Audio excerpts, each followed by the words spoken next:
Hello everyone, work out முடிச்சுட்டு நம்ம இப்போ வந்துட்டோம். இன்றைக்கி வந்து பார்த்திங்கன்னா காலையில் எந்திரிச்சோனையும் வெளியே வர மழையினோனையும் உடனே எல்லாத்துக்கும் ஒரு விஷயம் தோணும். காலையில் கிரவுண்டுக்கு போகணும், காலையில் 5 மணிக்கு எழுந்திரிச்சு கிரவுண்டுக்கு போகலான்னு நினைக்கிறப்ப இப்படி ஒரு மழை ஒன்று வரும். அந்த மழை வந்தோடனே டக்குன்னு சரி இன்றைக்கி லீவ் போட்டுடலாம் அப்படின்ட்டு நாம் வந்து என்னென்னா இப்போ ஒரு பாசிட்டிவான ஒரு விஷயம் பண்ணலான்னு நினச்சி கிளம்பணும்.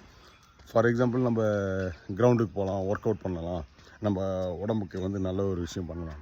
ஆனால் அந்த இடத்துல ஒரு சின்னதாக ஒரு நெகட்டிவ் திங்க் வர ஆரம்பித்தோனையும், சின்னதாக ஒரு நெகட்டிவான ஒரு விஷயம் நடக்க ஆரம்பித்தோனையும், மழைங்கிறது நெகட்டிவ் கிடையாது, நாம் பண்ணுறப்ப நடக்க ஆரம்பித்தோம் உடனே அதை டப்புன்னு நம்ம நிறுத்துறது. இதுதானுங்க நம்ம வாழ்க்கையில் எல்லா நேரத்துலையும் நடக்கிற விஷயம். எந்த ஒரு நல்ல விஷயத்தை பண்ணலான்னு நினைக்கிறோமோ அந்த நேரத்தில் ஏதாவது ஒரு கெட்ட விஷயம் நம்மளை தேடி வந்துகிட்டே இருக்கும். அதையும் தாண்டி ஒரு நல்ல விஷயம் பண்ணுறது தானே பெரிய விஷயம். தேங்க்யூ.